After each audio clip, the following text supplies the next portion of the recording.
La pauvre paysanne entendit des bruits à l'extérieur de la cabane, et lorsqu'elle sortit, elle n'en crut pas ses yeux. Élise Moreau vivait seule depuis ses 16 ans, dans une modeste cabane de bois aux abords d'un petit village niché entre les collines verdoyantes de la région Auvergne-Rhône-Alpes. Depuis la mort prématurée de ses parents, emportée par une épidémie qui avait frappé la vallée quelques années auparavant, la jeune femme s'était forgée une existence rude, rythmée par le travail de la terre, les saisons capricieuses et le silence constant de la campagne. Chaque matin, Élise se levait bien avant l'aube, ses mains calleuses s'activant dans le jardin potager qu'elle entretenait avec une rigueur presque militaire. Carottes, navets, poireaux, herbes aromatiques, tout poussait dans les sillons qu'elle avait tracés avec patience.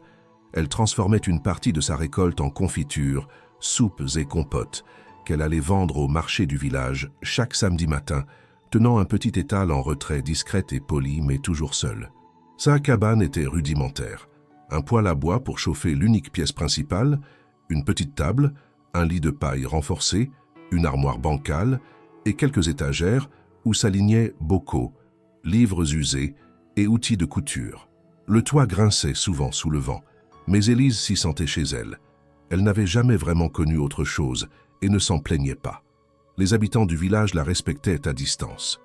Certains disaient qu'elle portait en elle la tristesse des orphelines, d'autres qu'elle avait hérité du don de sa grand-mère guérisseuse, autrefois connue dans la région pour ses infusions et ses remèdes naturels. Mais Élise n'accordait pas d'importance aux rumeurs.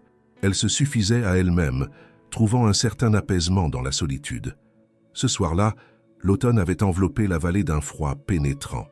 Le vent sifflait entre les arbres nus et des feuilles mortes tourbillonnèrent devant la porte. Élise, assise près du feu, cousait lentement une vieille nappe déchirée. La lampe à huile projetait des ombres vacillantes sur les murs et seul le craquement du bois dans le poêle troublait le silence. Elle aimait ces instants paisibles où le monde extérieur semblait lointain, presque irréel, mais soudain, un bruit la fit sursauter. Ce n'était pas un craquement du bois, ni le souffle du vent. C'était un son plus lourd, plus précis, un froissement suivi de ce qui ressemblait à un pas maladroit sur les feuilles humides à l'extérieur. Élise posa son ouvrage et tendit l'oreille. Son cœur battait plus fort. On ne venait jamais jusqu'à sa cabane à cette heure-ci, encore moins par une nuit aussi glaciale. Elle se leva lentement, attrapa une bougie sur l'étagère, l'alluma à la flamme de la lampe et s'approcha de la porte. Un autre bruit. Cette fois, elle en était certaine. Quelqu'un ou quelque chose bougeait juste derrière la cloison de bois. Était-ce un animal? Un voyageur égaré? Ou pire, un rôdeur venu des bois? Sa main tremblait légèrement en se posant sur la poignée. Elle savait qu'aucun voisin n'était assez proche pour entendre si elle appelait à l'aide. Le village le plus proche était à plus de 15 minutes de marche, et elle ne possédait ni chien ni fusil. Dans un murmure presque inaudible, elle se donna du courage, du calme, Élise. Ce n'est peut-être rien. Elle ouvrit lentement la porte, la flamme de sa bougie vacillant dans la brise glaciale, et ce qu'elle vit sur le pas de sa porte figea son souffle dans sa gorge. Il était là, debout sous la pluie fine, son corps tremblant de froid, la tête légèrement baissée, comme s'il craignait de croiser son regard. Il portait un manteau long, détrempé, et ses bottes étaient couvertes de boue jusqu'aux mollets. Son visage, à moitié dissimulé par une écharpe grise mal enroulée, laissait entrevoir une barbe de plusieurs jours et des yeux clairs, fixant Élise avec une intensité qu'elle ne sut immédiatement interpréter. Ce n'était pas la peur qui s'en dégageait, ni l'arrogance, mais une sorte de tension contenue, comme s'il luttait pour rester debout, pour parler, pour ne pas céder à quelque chose de plus profond que le froid.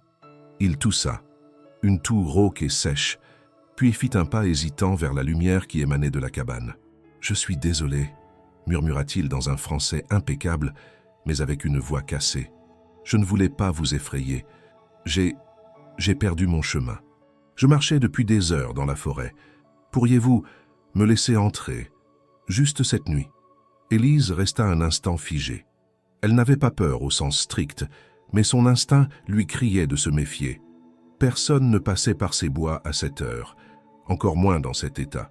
Elle observa ses mains. Elles étaient rouges de froid, mais sans trace apparente de blessures ou de griffures. Ses vêtements semblaient usés. Pourtant, elle remarqua, presque malgré elle, que la coupe du manteau était de qualité. pas le genre de tissu que l'on retrouve sur les épaules d'un vagabond ordinaire. Il leva les yeux vers elle, et dans ce regard, elle crut percevoir autre chose. Pas seulement de la fatigue, mais une sorte de solitude familière. Une détresse silencieuse qui, bien que dissimulée sous des manières polies, éveilla chez elle un écho, comme un miroir déformé de sa propre existence. « Vous pouvez rester près du feu » dit-elle enfin en ouvrant un peu plus la porte. « Mais seulement cette nuit. » Il hocha la tête sans discuter, puis entra lentement, ses pas laissant des traces humides sur le plancher en bois. Une fois à l'intérieur, il se dirigea vers le poêle et tendit ses mains gelées vers la chaleur. Élise referma la porte, resserrant son châle sur ses épaules. Elle alluma une autre lampe pour mieux éclairer la pièce. L'homme, sans demander, ôta son manteau trempé et le suspendit sur une chaise. Il portait en dessous une chemise de lin clair, tachée de boue, mais dont les boutons nacrés et la coupe trahissaient à nouveau une provenance bien différente de celle d'un simple vagabond. Elle l'observa sans mot dire pendant qu'il reprenait son souffle. Son dos était droit, ses mouvements précis. Rien dans sa posture n'évoquait l'abandon ou la négligence. Et malgré la fatigue apparente, il y avait dans ses gestes une retenue, une discipline presque élégante. « Comment vous êtes-vous perdu ?» demanda-t-elle enfin, en lui tendant une tasse d'eau chaude infusée avec un peu de thym de son jardin. « J'ai quitté la route principale après Chambon-sur-Lac, répondit-il, en serrant la tasse entre ses mains. Je pensais prendre un raccourci pour rejoindre le Mont d'Or, mais je me suis engagé sur un mauvais sentier. La nuit est tombée vite, et la pluie m'a surpris. Mon téléphone est tombé dans un ruisseau. Plus de lumière, plus de cartes. Je marchais à l'aveugle depuis la fin de l'après-midi. Son récit était cohérent, mais quelque chose sonnait faux. Élise connaissait bien la région. Les chemins entre Chambon-sur-Lac et le Mont d'Or étaient balisés. Il était difficile de se perdre complètement, sauf si l'on cherchait précisément à éviter les routes connues. Elle ne répondit pas immédiatement. Il but en silence, ses yeux fixés sur les flammes. « Vous êtes blessé ?»« Non, juste fatigué et frigorifié. » Elle hocha la tête, toujours méfiante. Elle ne voulait pas de problème. Sa vie n'était pas parfaite, mais elle tenait à sa tranquillité. Accueillir un inconnu, c'était risquer d'attirer l'attention ou pire, de se retrouver mêlée à des affaires qui ne la concernaient pas. Mais en même temps, elle ne pouvait pas moralement fermer la porte à quelqu'un qui tremblait de froid et risquait de mourir d'hypothermie à quelques mètres de son seuil. « Vous dormirez sur le banc », dit-elle en désignant le large meuble près du mur, recouvert de coussins et d'une vieille couverture. « C'est tout ce que je peux offrir. C'est bien plus que ce que j'espérais, » répondit-il avec une voix adoucie. « Merci, mademoiselle. Élise. Merci, Élise. » Il s'allongea sans discuter, et bientôt ses paupières se fermèrent. Mais Élise resta éveillée encore longtemps. Elle rangea les tasses, s'assit près de la fenêtre et observa la pluie tomber. Dehors, le vent s'était levé. Dedans, elle sentait sa propre respiration se faire plus lourde, plus lente. Elle n'aimait pas la présence d'un inconnu dans sa maison. Et pourtant, quelque chose en elle refusait de regretter sa décision. Avant d'aller se coucher, elle jeta un dernier regard vers le visiteur. Il dormait profondément, le visage enfin visible, apaisé. Elle nota la finesse de ses traits, la régularité de ses sourcils, la propreté de ses ongles. Il ne ressemblait en rien au vagabond qu'elle avait croisé au marché ou aperçu le long des routes. Et cette pensée, au lieu de la rassurer, la troubla encore davantage. Elle souffla la lampe, laissant la chaleur du poêle envahir la pièce. L'obscurité reprit possession de la cabane, mais le silence n'était plus le même. Une présence nouvelle avait franchi le seuil, et Élise savait, sans pouvoir l'expliquer, que cette nuit marquait la fin d'une certaine forme d'innocence dans sa vie. Elle ne savait pas encore ce que cet homme cachait, ni pourquoi son regard lui restait en mémoire, même les yeux fermés. Mais elle comprit déjà que rien dans les jours à venir ne ressemblerait à ce qu'elle avait connu jusqu'alors. Le lendemain matin, Élise se réveilla plus tôt qu'à l'habitude. Malgré la nuit fraîche et les couvertures épaisses, elle avait mal dormi. La pensée de l'inconnu dormant à quelques pas d'elle la maintenant dans un état d'alerte silencieuse. Dès les premiers rayons du jour filtrant par les interstices de ses volets, elle se leva sans bruit, noua ses cheveux en un chignon rapide et enfila son tablier de travail. Dans l'ombre bleutée du matin, elle jeta un coup d'œil vers le banc. L'homme dormait encore, allongé sur le côté, la couverture remontée jusqu'au menton, comme s'il n'avait pas bougé de toute la nuit. Élise prépara du café noir, puis sortit brièvement ramasser quelques œufs frais dans le poulailler. Lorsqu'elle revint, il était réveillé. Il se redressa lentement, frotta ses yeux et la remercia d'un ton poli, presque trop poli, comme un homme habitué aux formalités d'un monde éloigné du sien. « Bonjour », dit-il, en se levant avec lenteur. « Je me sens déjà bien mieux. Vous m'avez sauvé d'une nuit qui aurait pu très mal se terminer. Vous pouvez rester ici le temps de reprendre des forces, mais je travaille toute la journée, » répondit-elle sans détour. « La cabane est modeste, vous l'avez vu. Pas de distraction, pas de luxe. Si vous avez besoin de quelque chose, dites-le maintenant. Un peu d'eau pour me laver, si cela ne vous dérange pas. Et peut-être une bassine. » Élise hocha la tête et sortit chercher de l'eau au puits. À son retour, elle trouva l'homme en train de plier soigneusement la couverture et de remettre le banc en ordre. Ce détail, insignifiant en apparence, attira son attention. Peu de gens dans la région prenèrent la peine de ranger ainsi, encore moins après une nuit glaciale passée sur un meuble dur. Il agissait avec méthode, presque avec élégance, comme quelqu'un élevé dans une culture de soins et de formalité. Elle le regarda s'agenouiller et se laver les mains et le visage dans un silence précis. Aucun geste n'était bâclé. Il prenait son temps, comme s'il répétait une routine qu'il n'avait jamais abandonnée. Même la manière dont il essuya ses mains sur un vieux torchon paraissait incongrue dans ce décor rustique. Ses ongles, malgré la veille passée dans la boue, étaient encore nets. Trop nets. Elle l'observa discrètement tout au long de la matinée. Il parlait peu, ne posait pas de questions inutiles, et semblait vouloir respecter l'espace qu'elle lui accordait. Mais chaque fois qu'il ouvrait la bouche, quelque chose sonnait, anormal. Ses mots étaient choisis, son phrasé d'une précision presque littéraire. Il n'utilisait jamais de contractions, pas même dans des phrases simples. Quand il évoqua le café, il en parla comme d'un produit d'origine, mentionnant subtilement l'arôme, la torréfaction et même le type de grain. Élise, elle, achetait du café moulu en sachet à l'épicerie de la place.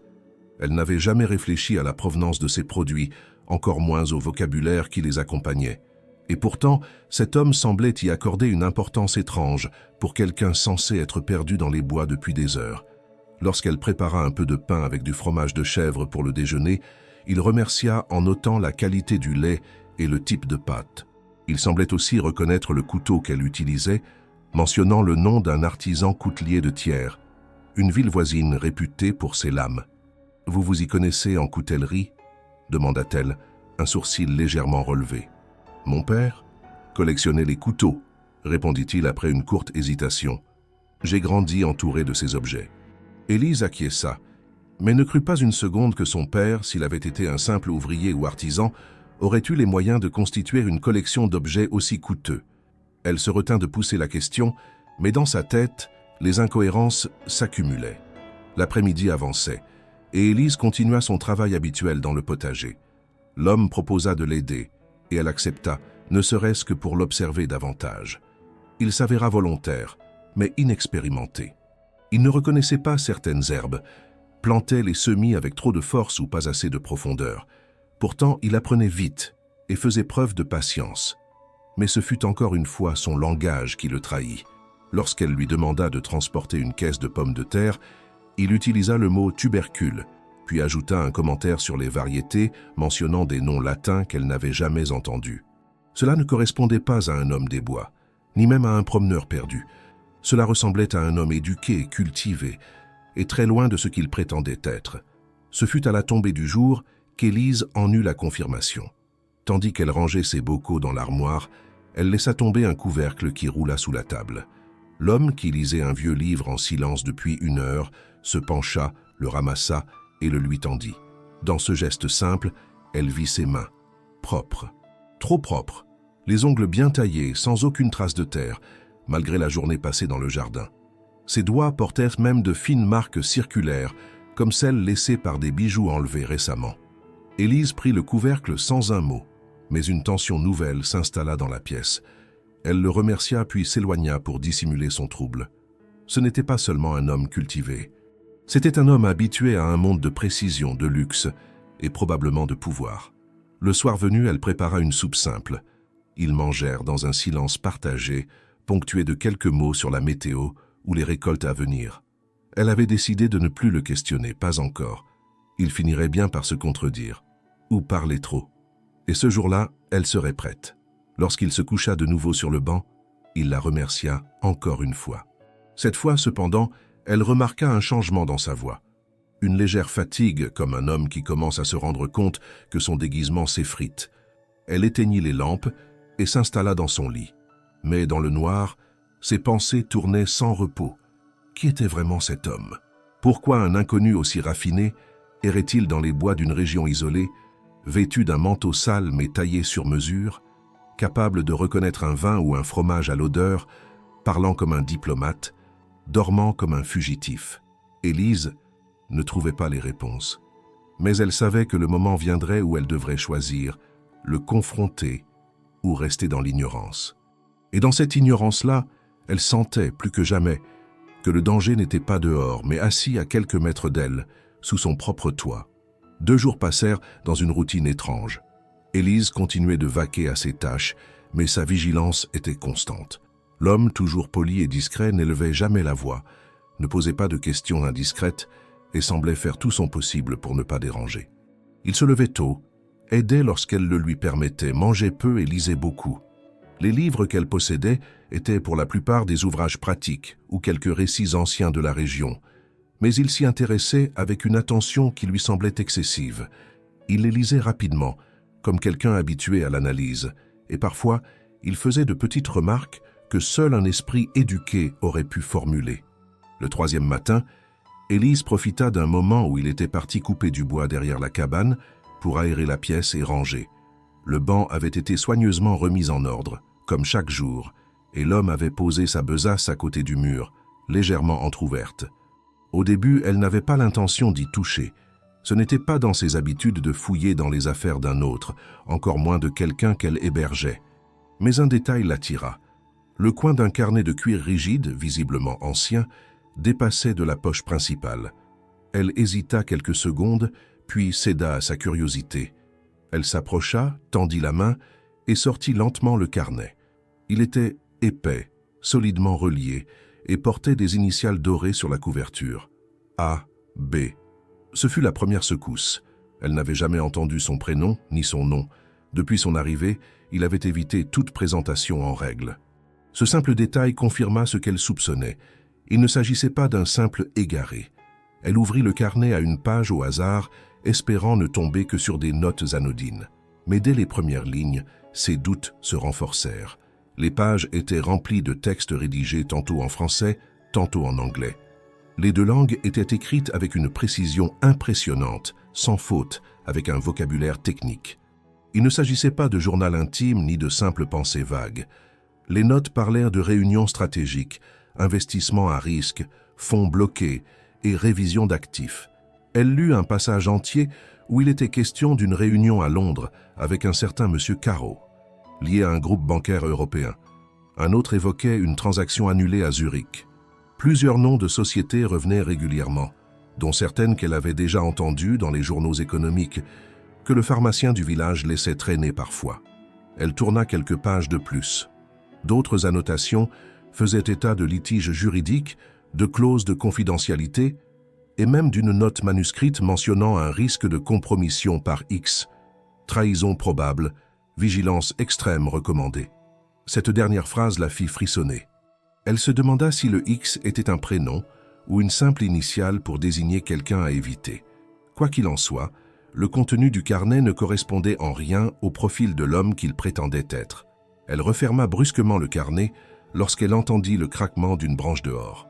Elle le remit exactement à sa place, rangea rapidement les autres objets autour et reprit sa posture comme si de rien n'était. Quelques minutes plus tard, il entra, portant une brassée de bois, le visage rougi par l'effort. Il la salua, posa les bûches à côté du poêle et se lava les mains en silence. Mais Élise n'était plus calme. Elle le regardait avec une méfiance grandissante, son esprit bouillonnant de questions. Dès qu'elle trouva un moment après le repas, elle décida de l'affronter. Elle ne pouvait pas supporter de vivre avec cette tension permanente, d'héberger un inconnu qui portait visiblement un secret d'une ampleur qu'elle ne comprenait pas encore. « J'ai vu votre carnet », dit-elle d'une voix ferme, les bras croisés, debout près de la porte. L'homme releva lentement la tête, ses yeux la fixant avec une expression indéchiffrable. Je l'ai trouvé dans votre sac ce matin. Les notes, les noms, les entreprises. Ce n'est pas un carnet de voyage ni de souvenirs. Vous êtes quelqu'un d'autre, pas un homme perdu dans la forêt. » Un long silence s'installa. Il ne la coupa pas, ne tenta pas de nier immédiatement. Il baissa les yeux un instant, comme s'il pesait chaque mot à venir. « Ce carnet n'est pas à moi, » dit-il finalement. Il appartenait à un collègue. Je l'ai trouvé et je l'ai gardé pour des raisons personnelles. Ce que vous avez lu n'a rien à voir avec moi. Élise fronça les sourcils. C'est faux. Les initiales sont les vôtres. Et même si ce carnet était à quelqu'un d'autre, vous le comprenez parfaitement. Les termes, les annotations en anglais, ce sont vos mots, votre écriture. Vous vous trompez, dit-il, en gardant un ton calme. Je comprends vos soupçons, mais vous n'avez aucune preuve de ce que vous avancez. Je n'ai pas besoin de preuves. Je vous héberge sous mon toit. Je crois que j'ai le droit de savoir qui vous êtes. Sinon, vous partez. Le ton monta légèrement. L'homme ne répondit pas tout de suite. Il se leva, fit quelques pas dans la pièce, puis s'arrêta devant la fenêtre. Dehors, le ciel était couvert, et un vent froid commençait à souffler à nouveau. « Si je vous disais la vérité, vous ne me croiriez pas, dit-il, sans la regarder. Et si je mens, vous le saurez.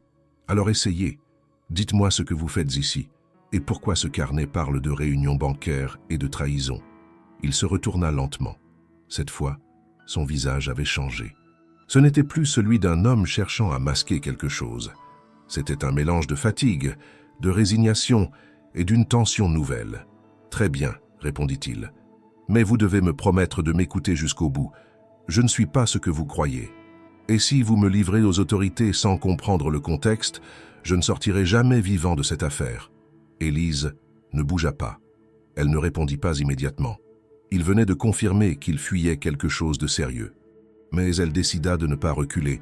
Elle voulait la vérité, ou du moins une version plus proche d'elle. « Je vous écoute, » dit-elle, « mais ne me prenez pas pour une idiote.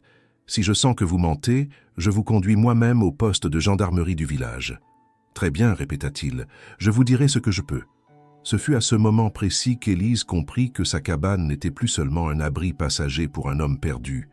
Elle était devenue, sans qu'elle ne l'ait voulu, un lieu où se jouait une histoire bien plus vaste que sa vie quotidienne de fermière. Une histoire dont elle ignorait encore les enjeux, mais dont elle faisait désormais partie. Il s'assit lentement sur le banc, les mains jointes, le regard fixé au sol comme s'il cherchait les mots au fond de lui-même. Élise resta debout, le dos droit, à une distance prudente. Elle ne le quittait pas des yeux. Elle avait accueilli cet homme dans sa cabane par pitié. Mais ce soir, elle exigeait plus que des manières polies ou un langage raffiné. Elle voulait des faits, des réponses claires, une vérité concrète. « Je ne suis pas un criminel », commença-t-il d'une voix plus basse que d'habitude. « Pas comme vous l'imaginez, en tout cas. Je ne suis pas venu ici pour me cacher de la justice au sens le plus simple. Ce que je fuis, c'est une erreur grave. Et je ne peux pas la réparer tant que je suis traqué comme un fugitif. » Il leva enfin les yeux vers elle. Son regard était direct, et pour la première fois depuis son arrivée, il n'avait plus l'air de vouloir impressionner. Il semblait sincèrement acculé. « Vous devez comprendre que si je vous dis tout maintenant, vous serez en danger. Pas parce que je vous veux du mal, mais parce que ceux qui me cherchent n'hésiteraient pas à vous impliquer. Et je n'ai pas le droit de vous entraîner là-dedans sans votre consentement. » Élise ne répondit pas. Elle n'était pas convaincue. Ce ton dramatique l'irritait autant qu'il l'inquiétait. Il parlait toujours en évitant les mots concrets, les noms, les lieux précis. C'était une manière de brouiller les pistes, et elle en avait assez. « Vous n'avez pas répondu à ma question.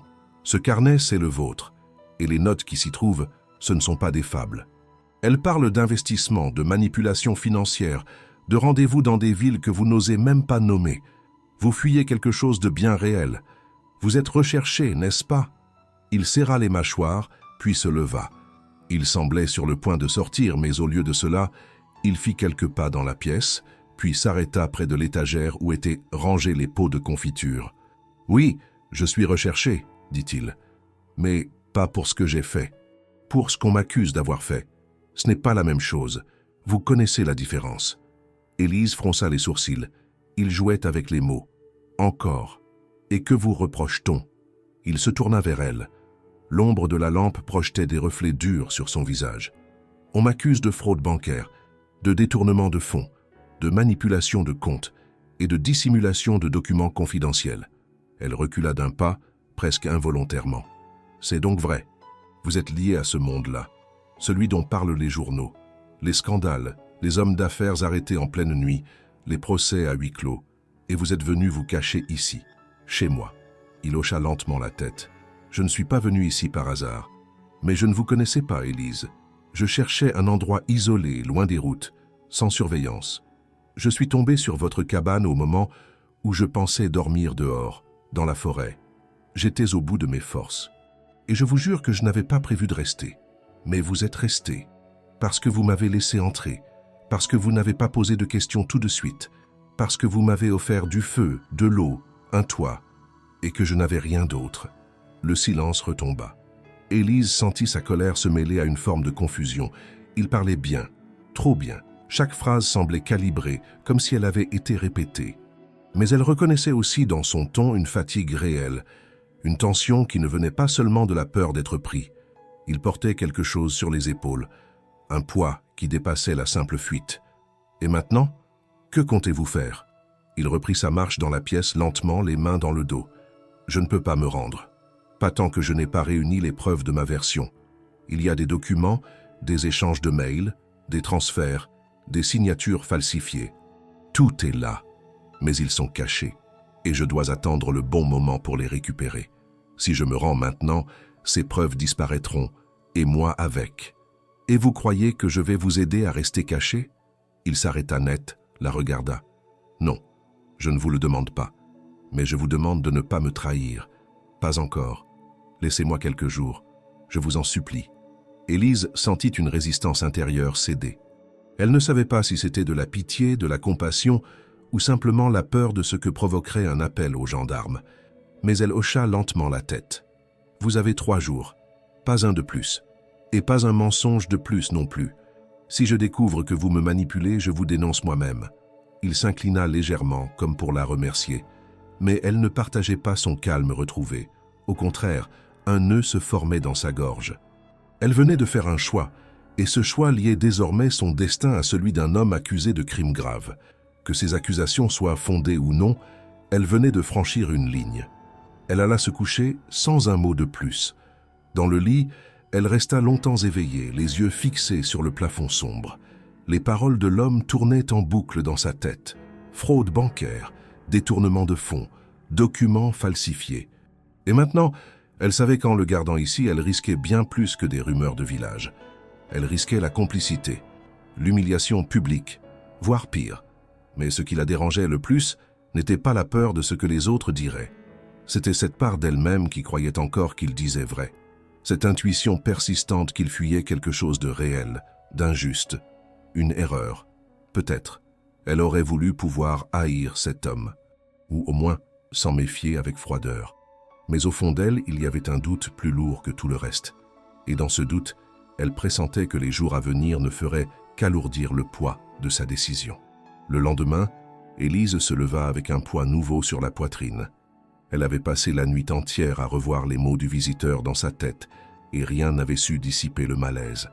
La révélation de la veille avait changé leur dynamique. Il n'était plus un inconnu perdu, ni un simple visiteur égaré. Il était un homme en fuite, accusé de crimes financiers et qui, malgré ses discours mesurés, portait un fardeau bien plus grand que ce qu'il voulait admettre.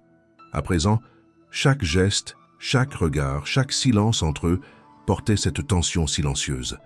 Elle descendit en silence, alluma la lampe à huile et mit l'eau à chauffer.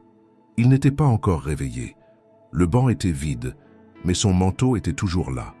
Elle sortit et le trouva non loin de là, agenouillé près du puits, les manches retroussées, lavant ses mains avec une lenteur presque cérémonieuse.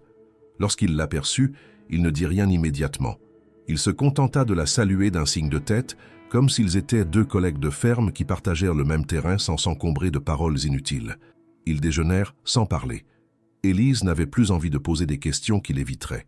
Elle voulait qu'il parle de lui-même, qu'il se dévoile sans qu'elle ait à arracher les vérités au compte-gouttes. Elle avait compris que le brusquer ne menait à rien. Il avait l'habitude de la retenue, et chaque mot qu'il laissait sortir semblait avoir passé un filtre intérieur. En fin de matinée, Elle l'entendit ouvrir la porte de la grange là où elle entreposait ses outils et quelques affaires oubliées de ses parents. Elle sortit à son tour, surprise de le voir assis sur un vieux tonneau, le regard perdu dans la forêt brumeuse. « Vous avez grandi ici ?» demanda-t-il sans la regarder. Elle acquiesça. « Depuis mes 16 ans, seul. » Il resta silencieux un moment, puis reprit d'une voix plus lente. « Moi, j'ai grandi à Paris, mais ce n'est pas vraiment grandir là-bas. C'est s'étirer dans une cage au milieu du bruit, des ordres, des ambitions. On vous apprend à calculer vos mots, vos gestes, vos amitiés, même vos silences. » Élise ne répondit pas. Il poursuivit, presque comme s'il se parlait à lui-même. « Je me suis enfui. Ce n'était pas une décision soudaine. Ce n'est pas une crise. Ce n'est pas un coup de folie. J'ai réfléchi longtemps. Trop, peut-être. Mais un jour, j'ai compris qu'il n'y avait plus d'issue dans ma vie, que chaque porte que j'ouvrais menait à un piège. Et j'ai décidé de sortir du labyrinthe avant qu'on ne m'y enterre vivant. » Elle s'approcha légèrement, adossée à la poutre de la grange. « Vous avez fui parce que vous étiez accusé à tort ?» Il hocha lentement la tête. « Oui, mais pas seulement. J'ai fui parce que rester aurait été me condamner à porter une faute qui n'était pas la mienne. Et surtout parce que ceux qui m'ont piégé comptaient sur ma soumission. Ils savaient que je refuserais le scandale, que je préférerais le silence à la honte. Mais ils se sont trompés. Et comment ont-ils fait pour vous accuser?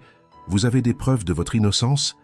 Il se passa une main sur le visage, puis répondit d'un ton plus grave. « J'ai commencé à poser des questions sur certaines transactions. Il y avait des montants qui disparaissaient, des comptes ouverts à l'étranger sans justification. J'ai suivi les traces, discrètement, jusqu'à ce que je tombe sur une série de mouvements que j'ai refusé de signer. C'est là que tout a changé. Moins d'un mois plus tard, une enquête interne a été lancée contre moi. Quelqu'un avait inséré mon nom sur des documents falsifiés. Des montants avaient été transférés sous mon identifiant personnel. Et tous ceux à qui je faisais confiance se sont éloignés, un par un. Même mon associé le plus proche. Vous avez essayé de vous défendre? Oui, mais la machine judiciaire est lente. Et quand vous avez face à vous des gens prêts à tout pour vous faire tomber, chaque jour de retard joue contre vous. Alors j'ai décidé de tout quitter. J'ai pris ce carnet, quelques effets personnels, et je suis parti. Pas pour fuir la justice, mais pour pouvoir revenir avec les moyens de prouver la vérité. Il sortit une clé de sa poche, petite, argentée, suspendue à un anneau de cuir usé. Ce que je cherche est dans une propriété à Lyon, un appartement discret, au nom de ma sœur. Elle ignore même qu'il m'appartient. C'est là que j'ai sauvegardé les documents, les mails, les preuves. Mais je ne peux pas y aller tant qu'on me surveille, et je ne peux pas envoyer quelqu'un d'autre. Alors j'attends, j'écoute, je me prépare. » Élise resta un long moment silencieuse. Elle observait cet homme qui, quelques jours plus tôt, n'était qu'une silhouette tremblante sous la pluie. À présent, il lui dévoilait les contours d'une vie brisée par la trahison, d'une bataille invisible contre des ennemis sans visage. Elle ne savait pas encore s'il disait toute la vérité, mais elle sentait que ce qu'il avait dit ce jour-là était profondément réel. Il n'y avait pas d'exagération dans ses mots, pas de pathos, juste la fatigue d'un homme qui avait été forcé de tout abandonner. « Pourquoi me le dire maintenant ?» demanda-t-elle. « Parce que je vous dois au moins ça, et parce que je sens que le temps s'écoule. Je ne pourrai pas rester ici longtemps. Quelqu'un finira par me voir, par poser des questions, et je veux que vous sachiez pourquoi je suis ici, avant que tout ne bascule. Et si je vous dénonçais maintenant, je comprendrais. Mais je vous demande une seule chose. Attendez 3 jours. Après cela, si vous jugez que je n'ai rien fait pour mériter votre confiance, vous ferez ce que vous croirez juste. » Élise ne répondit pas. Elle s'éloigna lentement, la clé qu'il venait de lui montrer gravée dans son esprit. Cette clé n'était pas qu'un objet. C'était une promesse, un plan, un risque immense. Et elle, malgré elle, en faisait désormais partie. Les jours qui suivirent furent marqués par une tension sourde que seul le travail quotidien parvenait à étouffer. Élise, bien qu'elle ne le montre pas, vivait dans un état de vigilance permanent. Elle contrôlait ses gestes, choisissait ses mots avec plus de soin que jamais et organisait ses allées et venues dans le village pour éviter toute interaction inutile. L'homme, dont elle n'avait toujours pas entendu le prénom, continuait de vivre reclus dans la cabane, aidant aux tâches ménagères, réparant des outils, fendant du bois. Il ne sortait jamais au-delà du potager, et chaque fois qu'un bruit venait de la forêt ou qu'un animal passait trop près, il s'interrompait, le regard figé, comme si une seule silhouette surgissant de la brume suffisait à mettre fin à son refuge. Mais le silence du monde extérieur n'allait pas durer éternellement. Tout avait commencé le samedi matin suivant, au marché de la place centrale, comme souvent. Élise, fidèle à ses habitudes, s'y rendit avec son panier rempli de confitures, de légumes frais et de quelques bocaux de compote. Elle tenait un petit coin de table partagé avec la vieille Madame Lafaille, une veuve connue pour ses bouquets de fleurs séchées et ses bavardages interminables. Cette fois, cependant, la parole de la vieille femme était plus ciblée. Elle parlait moins du temps, plus des gens. « Tu sais, Élise, » commença-t-elle d'un ton que l'on devine calculé, l'air faussement anodin, « on dit qu'un étranger a été vu près du vieux sentier de la chapelle. Grand, bien habillé, mais sale comme un charbonnier. Pas un de chez nous, c'est sûr. Et pas un randonneur non plus. Il ne portait pas de sac à dos, juste un manteau qui n'était clairement pas à sa taille. » Élise sentit immédiatement le froid lui grimper le long du dos. Elle se força à ne pas réagir, posa tranquillement un pot de confiture sur la nappe et répondit sans lever les yeux « Je n'ai vu personne. Les bois sont pleins d'animaux, et parfois les ombres jouent des tours. Mais Madame Lafaille n'était pas dupe. Ce n'est pas un animal, ma fille. Marcel l'a vu de ses propres yeux. Il dit que l'homme venait de la direction de ton coin, et il en a parlé au boulanger. Tu sais comment sont les gens, surtout quand ils ont du temps et des oreilles à prêter. » Élise hocha lentement la tête, évitant de répondre immédiatement. Elle termina la vente à une cliente, puis ajouta d'un ton plus neutre « J'ai des poules qui s'échappent parfois. Peut-être a-t-il confondu une silhouette avec autre chose. » Mais elle sentait déjà que ces mots n'avaient pas convaincu. Elle sentait aussi les regards en coin de deux autres commerçants de l'autre côté de la place. L'un d'eux, un vendeur de fromage qui d'ordinaire ne lui adressait qu'un simple salut, vint lui parler un peu plus tard, apparemment par simple curiosité. « On dit qu'un homme aurait été aperçu dans les bois. Tu n'as rien vu, toi qui vis là-bas ?»« Non, rien. Peut-être un promeneur égaré. Il n'y a rien à chercher par chez moi. » Le vendeur acquiesça, mais son expression trahissait un doute. Il n'insista pas, mais elle sentit que les rumeurs prenaient racine. Ce fut dans les jours suivants que les effets devinrent plus visibles. Lorsqu'Élise entra à l'épicerie, la tenancière, habituellement affable, s'interrompit brièvement au milieu d'une conversation. Lorsqu'elle demanda du sucre et du vinaigre, on lui proposa des alternatives, comme si l'on essayait d'allonger l'échange, d'ouvrir une porte à la discussion. Mais Élise, sur la défensive, répondait par des phrases courtes, payait en liquide et quittait les lieux dès que possible. À la cabane, l'atmosphère devenait tout aussi oppressante. Le visiteur avait compris que quelque chose avait changé. Un soir, alors qu'ils réparaient ensemble une fenêtre dont le bois avait pourri, il l'observa longuement avant de parler. « Quelque chose ne va pas. Vous êtes plus tendue, plus silencieuse encore. » Élise soupira, nettoyant la vitre avec un chiffon rugueux. « On parle. Au marché. On raconte qu'un homme aurait été vu dans les bois, pas loin d'ici. Les gens posent des questions. Et je n'ai pas d'explication qui ne paraisse suspecte. » Il pinça les lèvres et son regard devint sombre. « Je suis désolé. Je n'ai jamais voulu vous exposer. Et pourtant, c'est ce que vous avez fait. » Il hocha lentement la tête. « Je partirai demain, si vous le souhaitez. » Elle s'arrêta, le regarda avec un mélange d'amertume et de résolution. « Ce n'est pas seulement ce que je souhaite. C'est ce que la situation exige. Mais si vous partez sans plan, vous serez retrouvés. Les gendarmes commencent à venir plus souvent en village. Ils écoutent, ils posent des questions discrètes. Il suffit d'un détail, d'un mot. Vous ne pourrez pas survivre là-dehors sans aide. » Il se leva, fit quelques pas en silence, puis revint vers elle avec cette même clé suspendue à son anneau de cuir. « Je vous ai parlé de cet appartement à Lyon. Si je pouvais y aller, je pourrais rassembler les preuves, contacter un avocat de confiance et faire tomber ceux qui ont orchestré tout cela. » Élise l'observa, puis répondit d'un ton sec « Mais vous ne pouvez pas y aller, pas tant que vous êtes recherché. »« Non, mais vous le pouvez. » Elle recula d'un pas, interdite. « Moi ? Aller à Lyon pour vous ? Vous êtes fou. Je n'ai personne d'autre. Et vous êtes la seule à connaître une partie de la vérité. Je ne vous demande pas de me croire sur parole, mais si vous voyez ce que contient cet appartement, vous saurez que je n'ai pas menti. Et si c'était un piège ?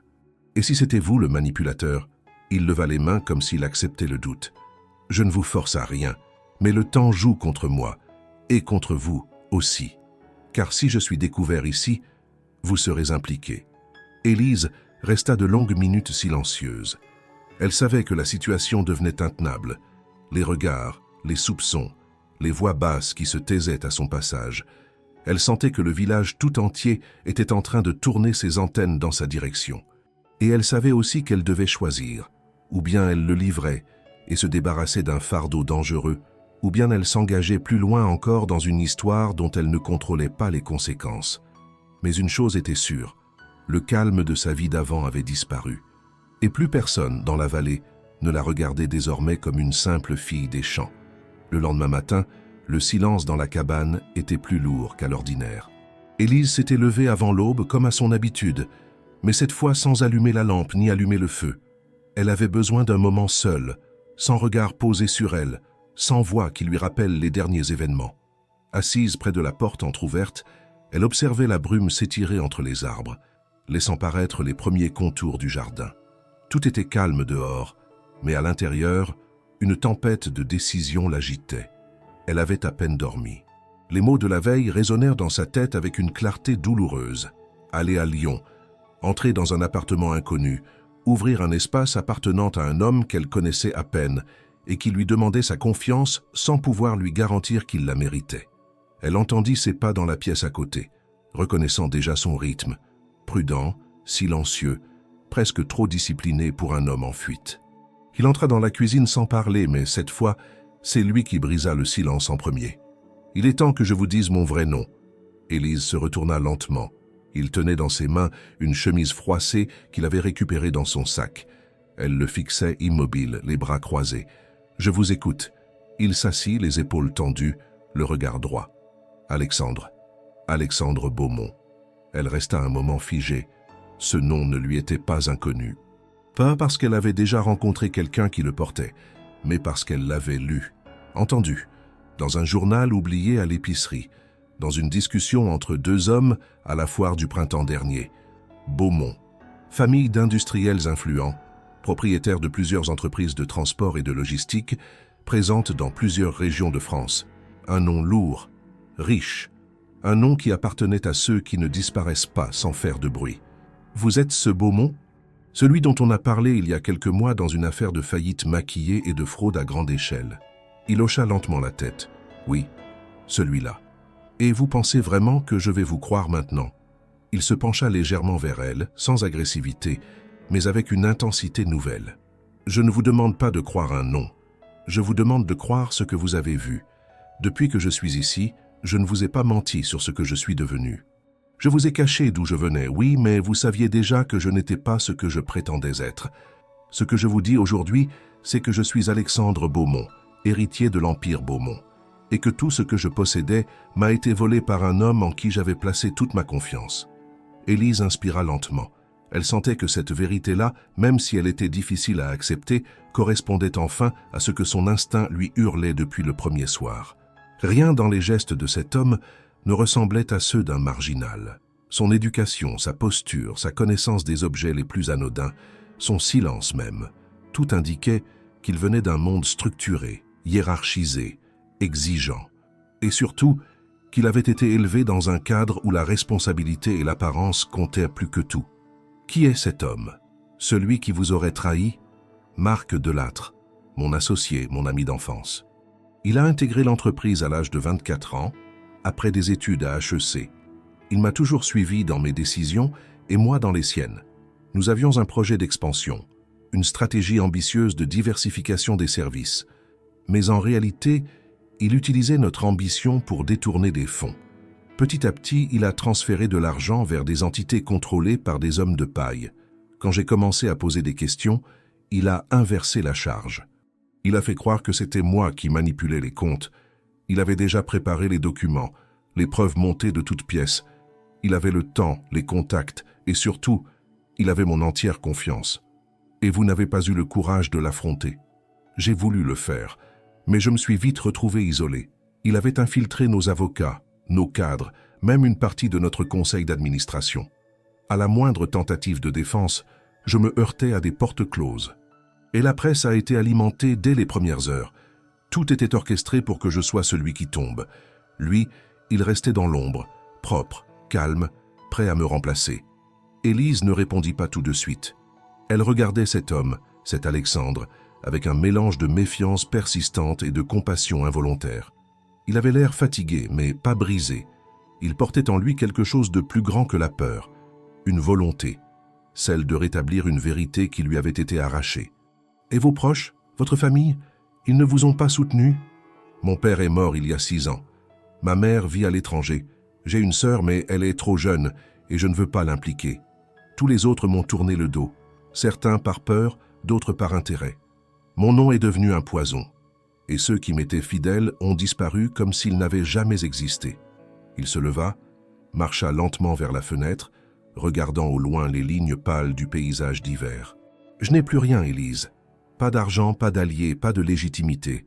Ce que j'ai, c'est une clé. Et dans l'appartement qu'elle ouvre, il y a les dernières preuves de ma loyauté. Des sauvegardes de courriel, des copies de transfert, des dossiers que Delattre croyait effacés. Ils sont protégés, mais je dois être là pour les récupérer, avec discrétion, et surtout au bon moment. Sinon, tout cela disparaîtra.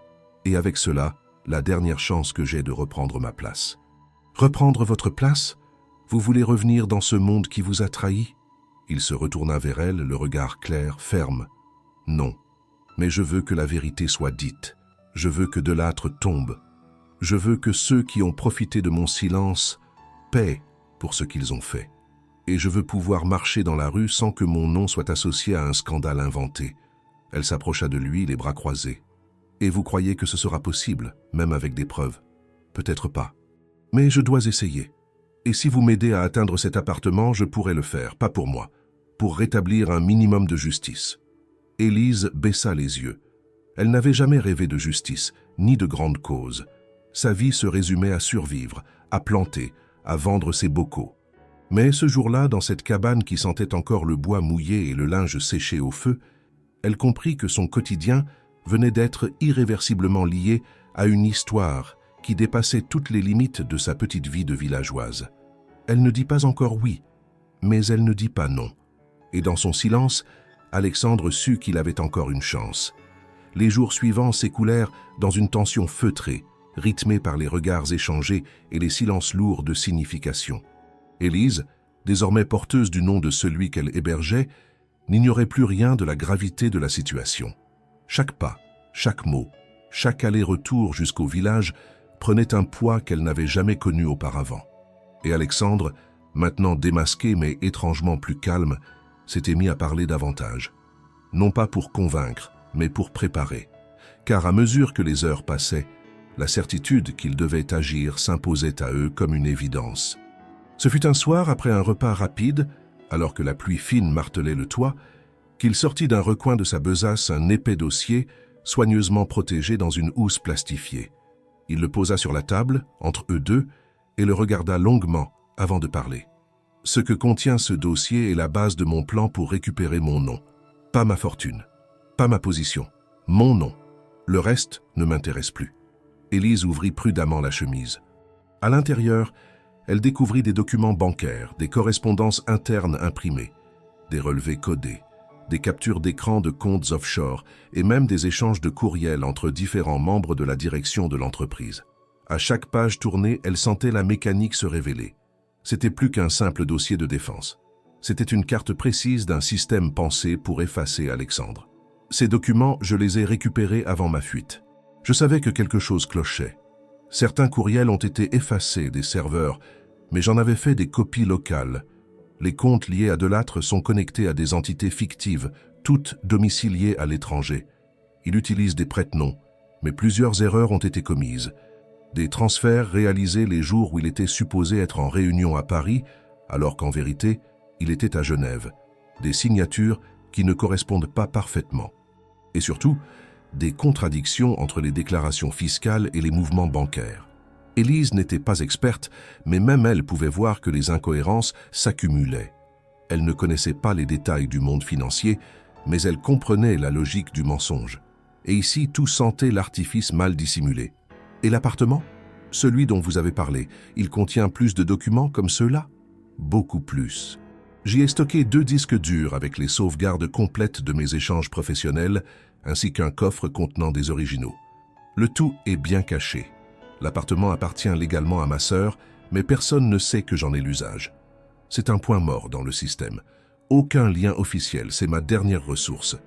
Et comment comptez-vous y aller sans être repéré? Il sortit de sa poche un plan dessiné à la main, tracé avec soin.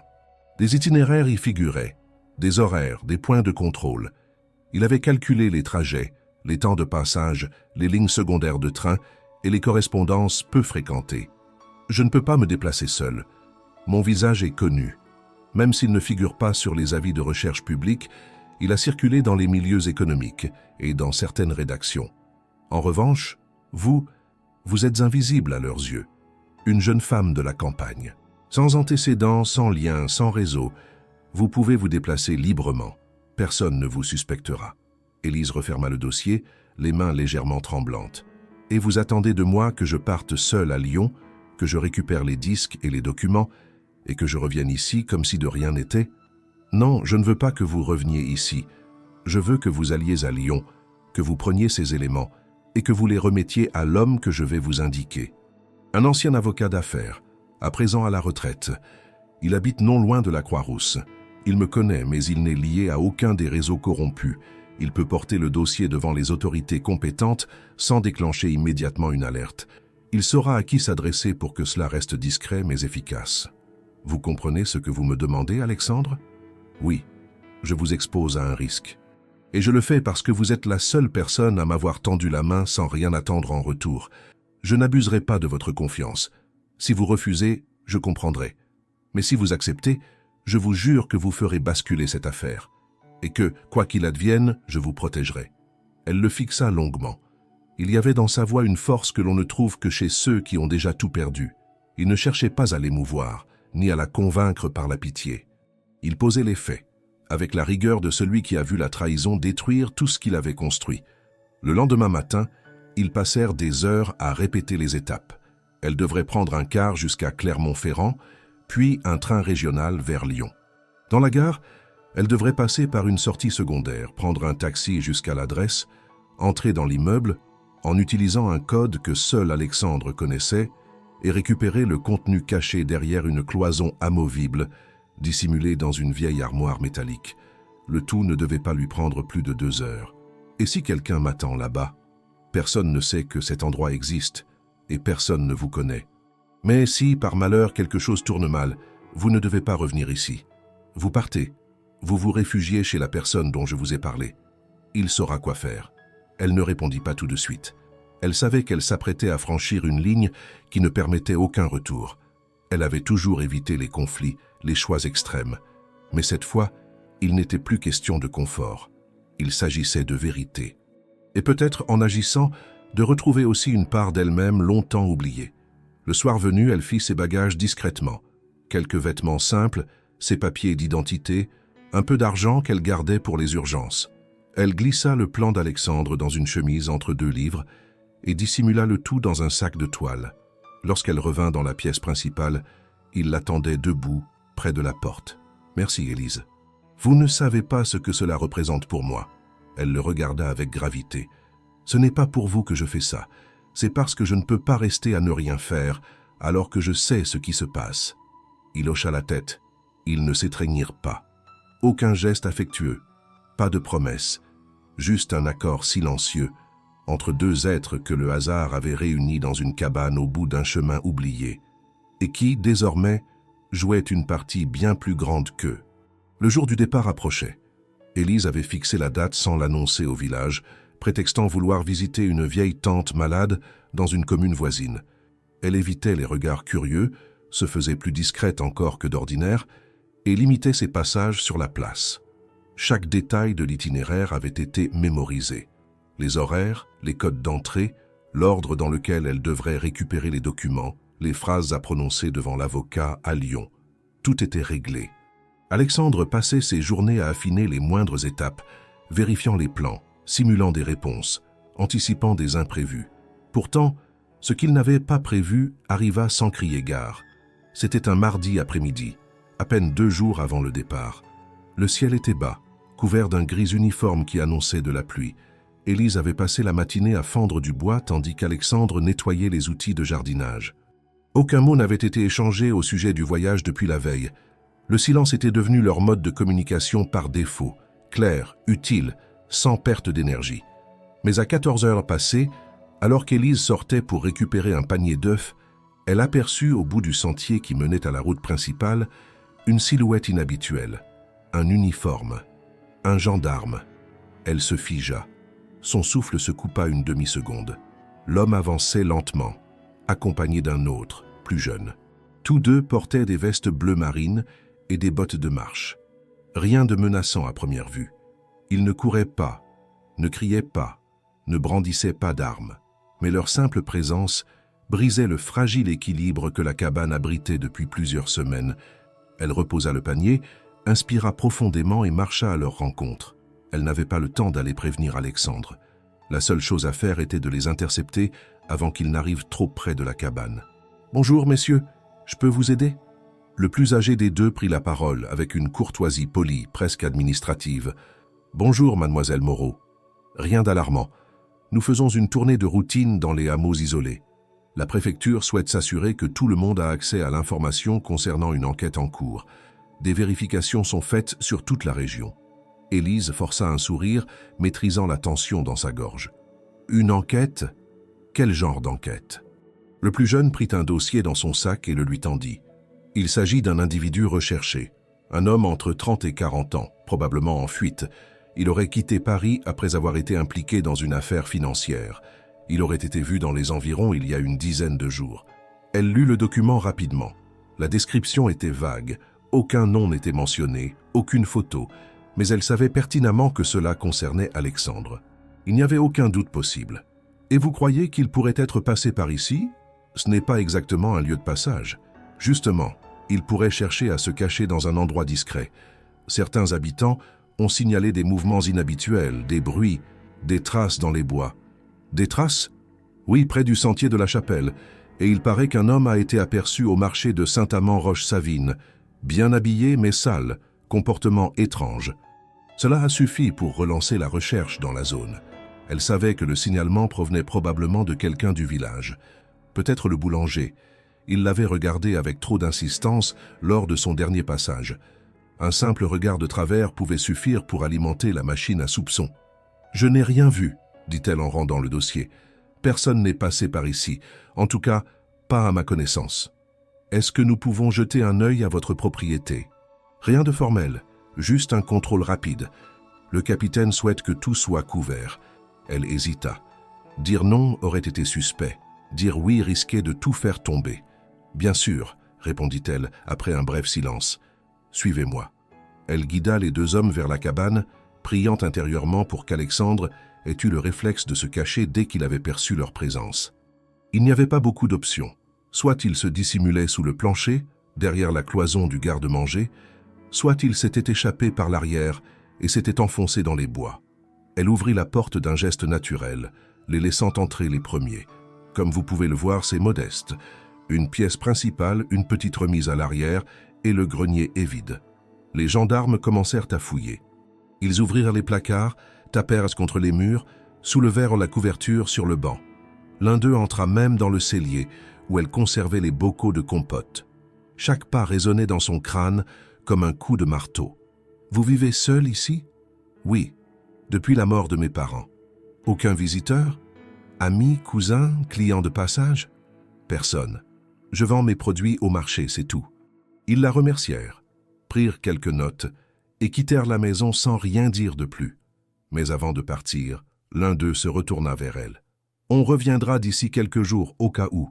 Si vous voyez ou entendez quoi que ce soit, n'attendez pas. Prévenez-nous. » Elle acquiesça, les regarda s'éloigner sur le chemin boueux, puis referma lentement la porte. Alexandre sortit de derrière le mur du garde-manger, le visage pâle, les vêtements couverts de poussière. « Je les ai entendus. J'ai cru qu'ils allaient ouvrir la cloison. » Élise hocha la tête. Sa respiration était encore courte. « Ils reviendront. On a perdu l'avantage du temps. Il faut partir plus tôt, » dit-il aussitôt.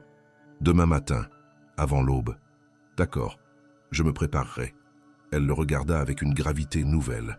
Le plan devait maintenant être modifié. Le délai qu'ils avaient prévu avait fondu comme neige au soleil. Ce n'était plus une simple mission discrète.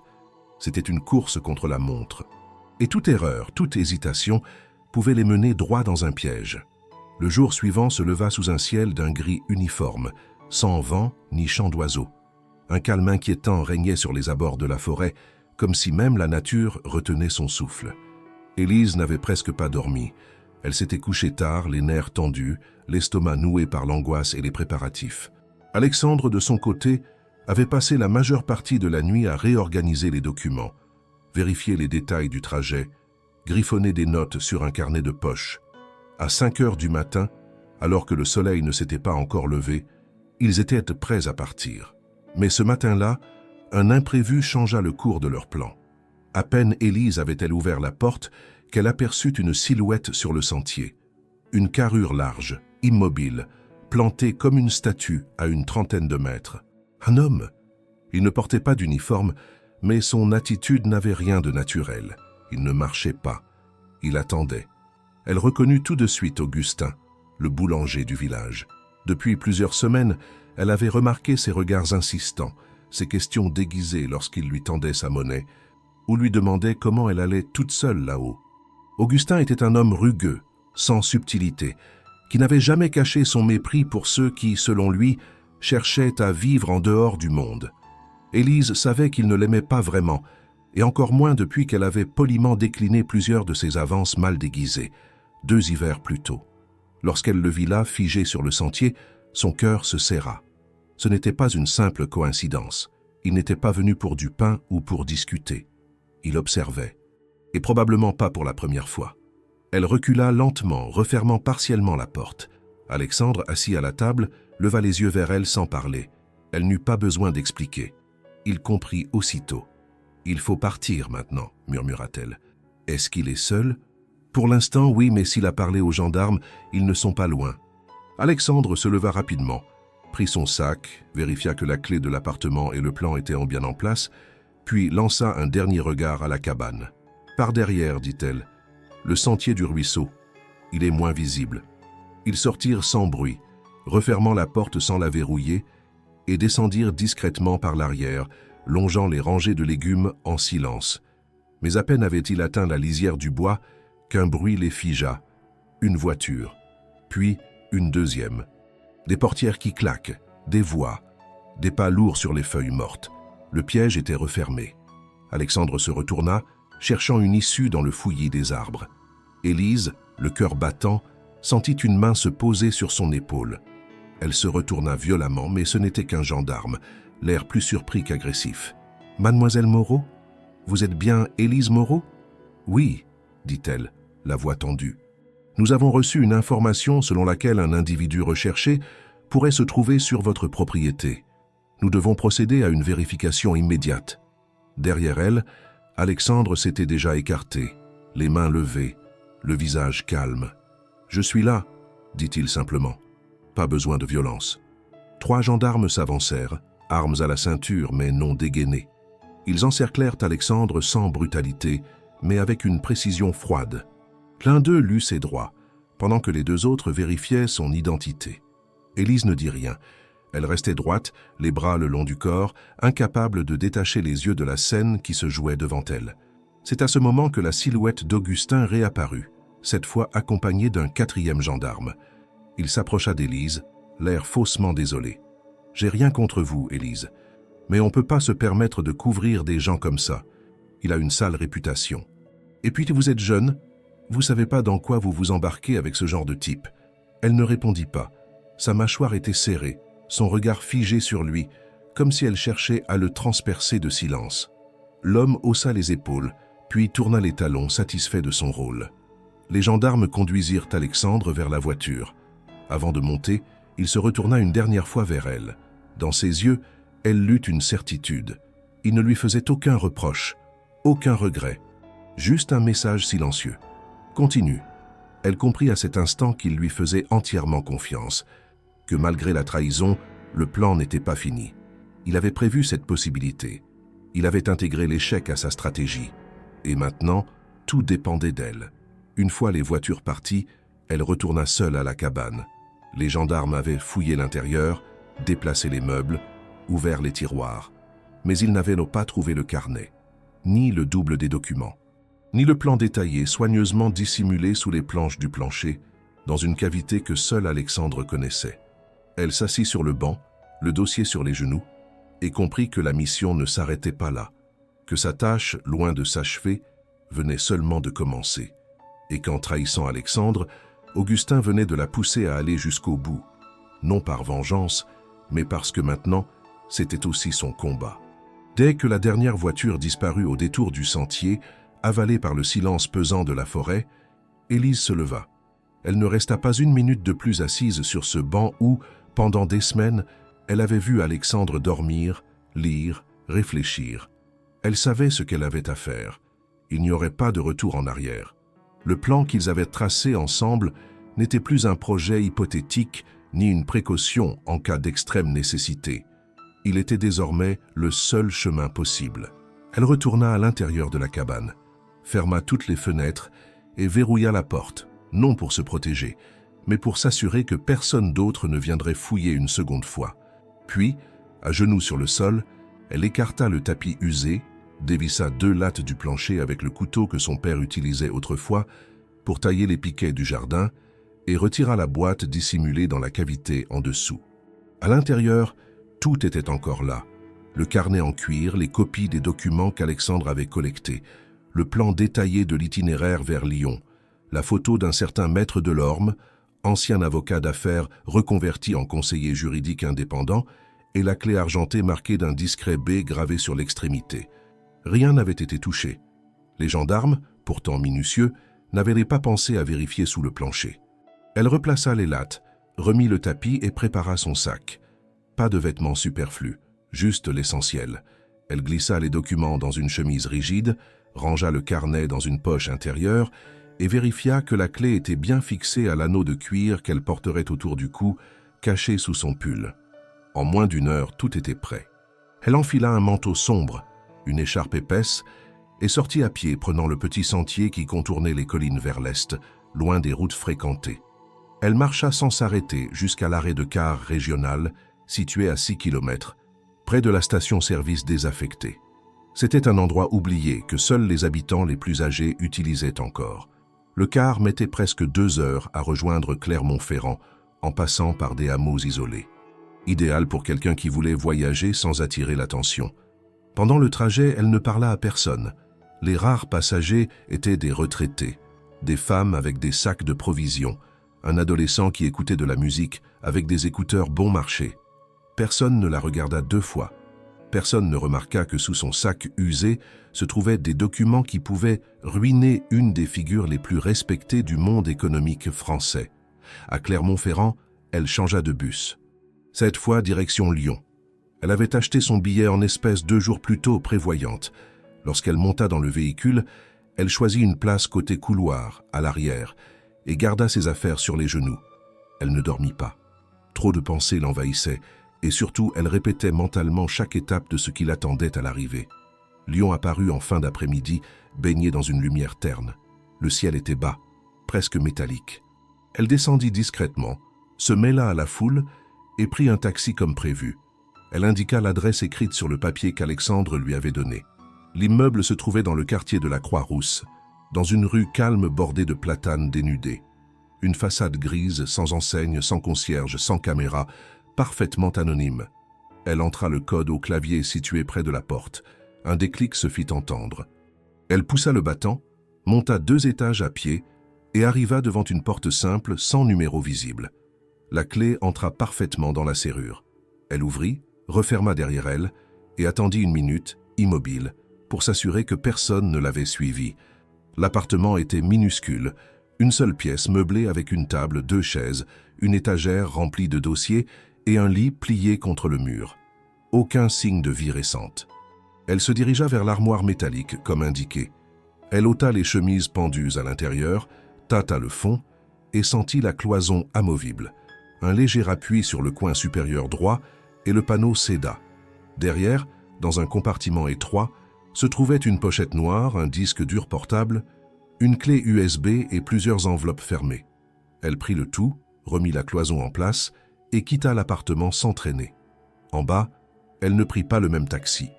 Elle marcha 5 rues, puis appela un autre véhicule à l'aide d'un téléphone public. Elle se rendit ensuite à l'adresse suivante sur la liste. Maître Henri Delorme, avocat retraité, désormais consultant pour des dossiers sensibles. Elle n'avait jamais vu cet homme, mais Alexandre l'avait décrit avec précision. La soixantaine, cheveux gris courts, regard sévère mais franc, toujours en costume, même hors service. Elle sonna. Une voix grave répondit par l'interphone. « Oui, je suis une amie d'Alexandre Beaumont. Il m'a demandé de vous remettre quelque chose. » Un court silence suivit, puis un bourdonnement, et la porte s'ouvrit. L'homme l'accueillit sans sourire, l'invita à entrer dans son bureau privé, situé au rez-de-chaussée d'un ancien immeuble en pierre. Il prit les documents, les examina avec une concentration redoutable, sans dire un mot. Puis, au bout de 20 minutes, il leva enfin les yeux vers elle. « Il est toujours en vie ?»« Oui, arrêté hier, dénoncé par un voisin. Il savait que cela pouvait arriver, et il m'a fait confiance pour finir ce qu'il a commencé. » Maître Delorme acquiesça. Il a bien fait. Il rangea les documents dans un coffre discret sous son bureau, puis prit un téléphone fixe. « Je vais activer quelques contacts, mais à partir de maintenant, vous ne devez plus retourner dans votre village, ni dans la région. Vous serez surveillé. Vous êtes un témoin clé. Et vous venez de mettre en route quelque chose que certains voudront étouffer. Je comprends. Je vais vous héberger ici pour la nuit. Demain, nous organiserons votre transfert vers un endroit sûr. » Élise ne répondit pas. Elle n'avait pas prévu de disparaître. Mais elle comprenait que rester visible signifiait se mettre en danger. Elle accepta la chambre qu'il lui indiqua, s'y installa sans un mot, et passa la nuit les yeux grands ouverts, le dossier d'Alexandre encore brûlant dans ses pensées. Elle ne savait pas si tout cela suffirait, si les preuves seraient considérées comme recevables, si les personnes impliquées seraient poursuivies.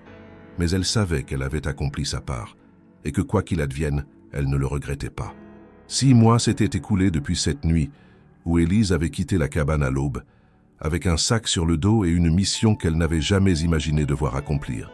Elle vivait désormais dans une ville de taille moyenne, du sud du pays, sous une autre identité administrative, protégée par les dispositifs discrets mis en place par Maître Delorme et ses partenaires. Elle ne sortait qu'en de rares occasions, évitait tout contact avec ses anciens voisins et n'avait jamais remis les pieds à la foire de Saint-Amand, au marché de la place ou sur le chemin de terre qui menait à sa vieille cabane de bois. Elle avait demandé, dès le début, à être tenue à l'écart des détails de l'affaire. Trop d'informations auraient mis sa sécurité en péril. Elle savait seulement que le dossier transmis avait ouvert une enquête interne d'une rare intensité dans les milieux financiers. Plusieurs cadres avaient été interrogés, des documents saisis, et une procédure, lente mais irréversible, s'était mise en marche. On lui avait promis qu'elle serait avertie si Alexandre venait à être libéré, mais depuis, aucun appel, aucune lettre, aucun signe. Elle avait fini par croire que l'histoire s'était terminée là, qu'il était peut-être toujours en détention préventive ou en exil, ou pire, qu'il avait été réduit au silence par ceux qu'il cherchait à dénoncer. Elle se le refusait, mais une part d'elle vivait dans l'incertitude la plus absolue.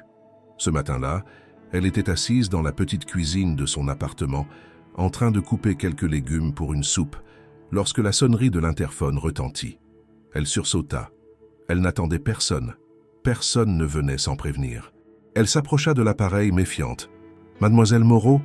dit une voix d'homme calme posée. Elle se figea. Personne n'était censé connaître ce nom dans sa nouvelle vie.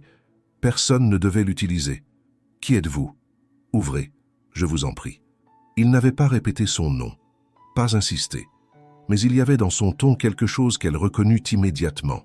Cette manière de parler, cette retenue, cette franchise, sans brutalité. Elle appuya sur le bouton, sans même avoir pleinement décidé de le faire. Moins d'1 minute plus tard, on frappa à la porte. Elle ouvrit lentement. Il était là, debout sur le seuil. Alexandre. Il ne portait plus ses vêtements usés, ni son manteau sale. Il était vêtu d'un costume sobre, bien taillé, sans ostentation. Rasé de près, les traits un peu plus tirés qu'avant, mais les yeux aussi clairs et déterminés qu'au premier jour. Il avait maigri, il avait vieilli aussi, mais il était libre, debout, vivant. « Je ne pensais pas que vous viendriez, dit-elle simplement. Moi non plus. Mais je suis là. Il resta sur le pas de la porte, attendant son invitation. Elle s'écarta lentement, le laissa entrer et referma derrière lui. Aucun mot de plus ne fut prononcé pendant plusieurs minutes. Ils restèrent l'un en face de l'autre, absorbés par la simple présence de l'autre, comme si ce silence valait plus que toutes les explications. Enfin, il parla. « Vous avez réussi. Tout ce que nous avons préparé a porté ses fruits. Delorme m'a transmis le dossier. Une cellule d'enquête a été ouverte discrètement, sans alerter la presse. Les preuves étaient solides. Trop solides pour être ignorées. Les comptes ont été gelés. Delattre a tenté de se défendre, mais les incohérences l'ont rattrapé. Il est actuellement en détention, dans l'attente de son procès. Quant à moi, j'ai été blanchi. Officiellement. Totalement. La justice m'a reconnu innocent. Mais surtout, elle a reconnu que j'avais été piégé. Et maintenant, demanda-t-elle, maintenant je suis libre, mais je ne retournerai pas dans ce monde-là. Je n'ai plus envie de reconstruire ce que j'ai perdu. J'ai compris que ce que j'avais bâti était un château de sable. Ce que je veux maintenant, c'est autre chose. Quelque chose de vrai, de solide. Il se tut un instant, puis reprit. Et je suis venu vous voir parce que, si je suis ici aujourd'hui, c'est grâce à vous. Sans votre courage, je serais probablement encore dans une cellule. Ou pire, vous avez tout risqué, pour moi, et je ne l'oublierai jamais. Élise baissa les yeux. Elle n'attendait rien de tout cela.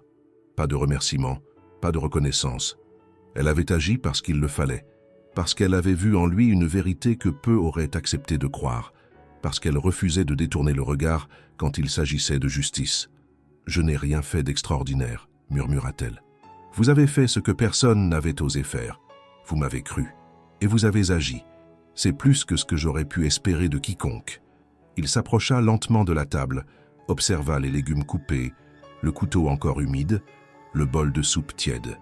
Puis il releva les yeux vers elle. « Reviendriez-vous avec moi ? »« Où ? » ?»« Là où vous voudrez. Je n'ai plus de manoir, ni de bureau. Mais j'ai récupéré une maison dans le sud. Un endroit calme. J'y vis seul, pour l'instant.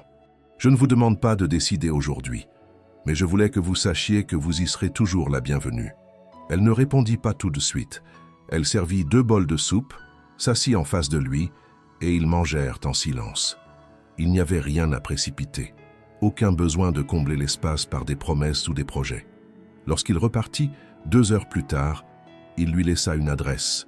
Elle la glissa dans le tiroir de sa table de chevet, sans rien dire. Ce soir-là, pour la première fois depuis longtemps, elle dormit profondément. Et pour la première fois depuis qu'elle avait ouvert sa porte à un inconnu trempé et tremblant de froid, elle se sentit en paix.